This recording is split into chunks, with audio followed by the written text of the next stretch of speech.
अभिनंदन श्रोतागण, आइए आज सुनते हैं कहानी जिसमें लेखक ने एक सरल और भोले व्यक्ति का परिवर्तन होते हुए दिखाया है।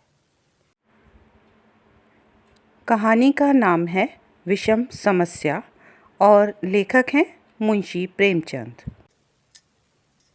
मेरे दफ्तर में 4 चपरासी हैं। उनमें एक का नाम है गरीब।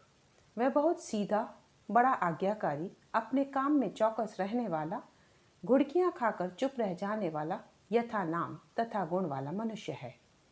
मुझे इस दफ्तर में साल भर होते हैं, मगर मैंने उसे एक दिन के लिए भी गैर हाजिर नहीं पाया। मैं उसे 9 बजे दफ्तर में अपनी फटी दरी पर बैठे हुए देखने का ऐसा आदी हो गया हूँ कि मानो वह भी उसी इमारत का कोई अंग है। इतना सरल है कि किसी की बात टालना नहीं जानता। एक मुसलमान है, उससे सारा दफ्तर डरता है, मालूम नहीं क्यों। मुझे तो इसका कारण सिवाय उसकी बड़ी बड़ी बातों के और कुछ नहीं मालूम होता। उसके कथनानुसार उसके चचेरे भाई रामपुर रियासत में काजी हैं, फूफा टोका के रियासत में कोतवाल हैं। उसे सर्वसम्मति से काजी साहब की उपाधि दे रखी है। शेष तो महाशय जाति के ब्राह्मण हैं। उनके आशीर्वादों का मूल्य उनके काम से कहीं अधिक है। ये तीनों कामचोर, गुस्ताख और आलसी हैं। कोई छोटा सा भी काम करने को कहिए तो बिना नाक भौं सिकोड़े नहीं करते। क्लर्कों को तो कुछ समझते ही नहीं, केवल बड़े बाबू से कुछ दबते हैं। यद्यपि कभी कभी उनसे झगड़ बैठते हैं, मगर इन सब दुर्गुणों के होते हुए भी दफ्तर में किसी की मिट्टी इतनी खराब नहीं है जितने इस बेचारे गरीब की। तरक्की का अवसर आता है तो ये तीनों मार ले जाते हैं, गरीब को कोई पूछता भी नहीं। और सब 10-10 पाते हैं और वह अभी 600 में ही पड़ा हुआ है। सुबह से शाम तक उसके पैर एक क्षण के लिए भी नहीं टिकते। यहाँ तक कि तीनों चपरासी भी उस पर हुकूमत जताते हैं और ऊपर की आमदनी में तो उस बेचारे को कोई भाग ही नहीं मिलता। इस पर भी दफ्तर के सब कर्मचारी, दफ्तरी से लेकर बाबू तक, सब उससे चिढ़ते हैं। उसकी कितनी ही बार शिकायतें हो चुकी हैं, कितनी ही बार जुर्माना हो चुका है और डांट डपट तो नित्य ही हुआ करती है। इसका रहस्य कुछ मेरी समझ में ना आता था।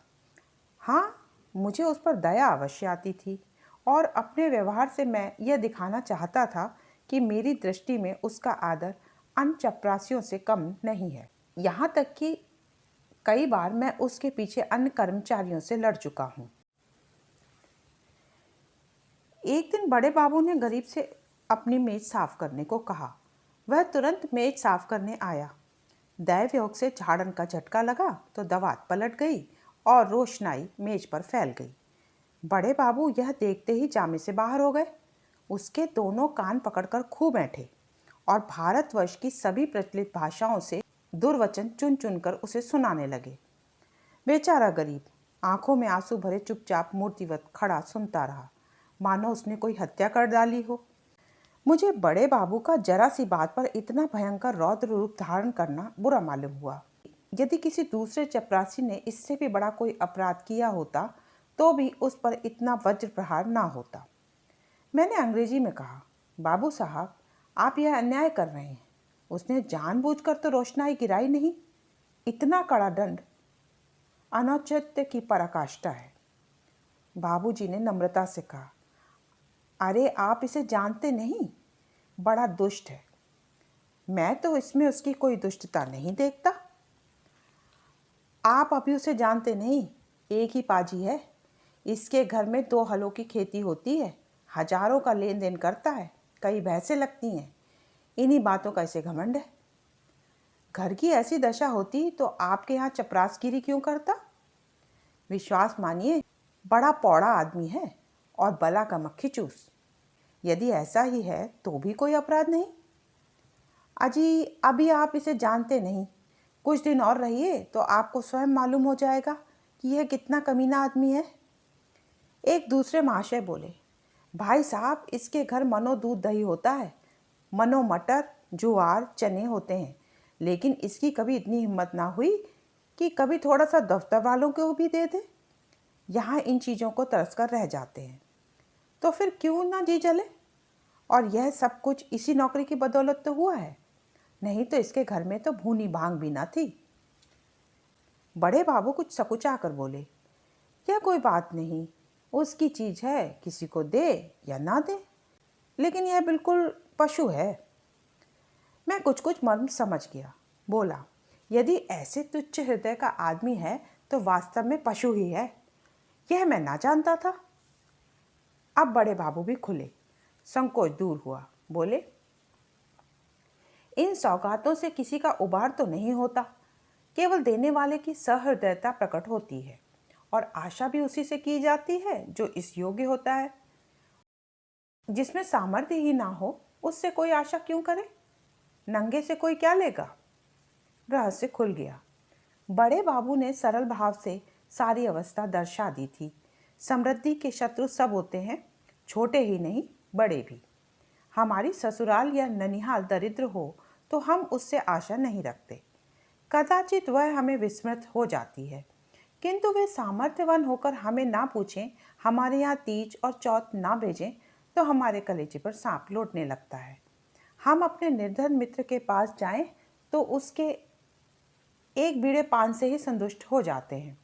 पर ऐसा कौन मनुष्य है जो अपने किसी धनी मित्र के घर में जाए और बिना जलपान के लौट कर उसे कोसने ना लगे और सदा के लिए उसका तिरस्कार ना करने लगे? सुदामा कृष्ण के घर से यदि निराश लौटते तो कदाचित वह उसके शिशुपाल और जरासंध से भी बड़े शत्रु होते। यह मानव स्वभाव है। कई दिन पीछे मैंने गरीब से पूछा, क्यों जी, तुम्हारे घर पर कुछ खेती बाड़ी होती है? गरीब ने दीन भाव से कहा, हाँ सरकार, होती है। आपके दो गुलाम हैं, वही करते हैं। गाय भैंसें भी लगती हैं? हाँ हुजूर, 2 भैंसें लगती हैं, मुदा गाय अभी गाभिन नहीं है। हुजूर, लोगों के ही दया धर्म से पेट की रोटियां चल जाती हैं। दफ्तर के बाबू लोगों को भी कभी कुछ खातिर करते हो? गरीब ने अत्यंत दीनता से कहा, हुजूर, मैं सरकार लोगों की क्या खातिर कर सकता हूँ? खेती में जौ, चना, मक्का, ज्वार के सिवा और क्या होता है? आप लोग राजा हैं, यह मोटी छोटी चीज़ें किस मुँह से आपकी भेंट करूँ? जी डरता है कहीं कोई डांट ना बैठे कि इस टके के आदमी की इतनी मजाल। इसी के मारे बाबूजी हियाब नहीं पड़ता, नहीं तो दूध दही की कौन बिसात थी। मुंह लायक बीड़ा तो होना चाहिए। भला एक दिन कुछ लाके तो दो। देखो लोग क्या कहते हैं। शहर में ये चीज़ें कहाँ मयस्सर होती हैं। इन लोगों का जी कभी कभी मोटी छोटी चीज़ें पर चलता ही है। जो सरकार कोई कुछ कहे तो कहीं कोई साहब से शिकायत कर दे तो मैं कहीं का ना रहूं। इसका मेरा जिम्मा है, तुम्हें कोई कुछ ना कहेगा, और कोई कुछ कहेगा तो मैं समझा दूंगा। तो हुजूर, आजकल तो मटर की फसल है, चने के साग भी हो गए हैं और कोल्हू भी खड़ा हो गया है। इसके सिवाय तो और कुछ नहीं है। बस तो यही चीज़ें लाओ। कुछ उल्टी सीधी पड़े तो हुजूर संभालेंगे? हाँ जी, कह तो दिया, मैं देख लूँगा। दूसरे दिन गरीब आया तो उसके साथ 3 हष्ट-पुष्ट युवक भी थे। 2 के सिरों पर टोकरियां थीं, उसमें मटर की फलियां भरी हुई थीं। एक के सिर पर मटका था, उसमें ऊख का रस था। तीनों ऊख का एक एक गट्ठर कांख में दबाए हुए थे। गरीब आकर चुपके से बरामदे के सामने पेड़ के नीचे खड़ा हो गया। दफ्तर में आने का उसे साहस नहीं होता था, मानो कोई अपराधी वृक्ष के नीचे खड़ा था। इतने में दफ्तर के चपरासियों और अन्य कर्मचारियों ने उसे घेर लिया। कोई ऊख लेकर चूसने लगा। कई आदमी टोकरी पर टूट पड़े, लूट मच गई। इतने में बड़े बाबू दफ्तर में आ पहुंचे। यह कौतुक देखा तो उच्च स्वर से बोले, यह क्या भीड़ लगा रखी है, अपना अपना काम देखो।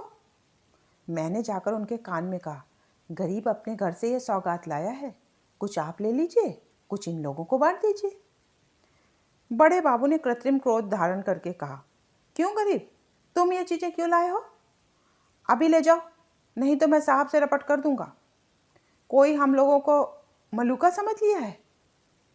गरीब का रंग उड़ गया, थरथर कांपने लगा, मुंह से एक शब्द भी ना निकला। मेरी ओर अपराधी नेत्रों से ताकने लगा। मैंने उसकी ओर से क्षमा प्रार्थना की।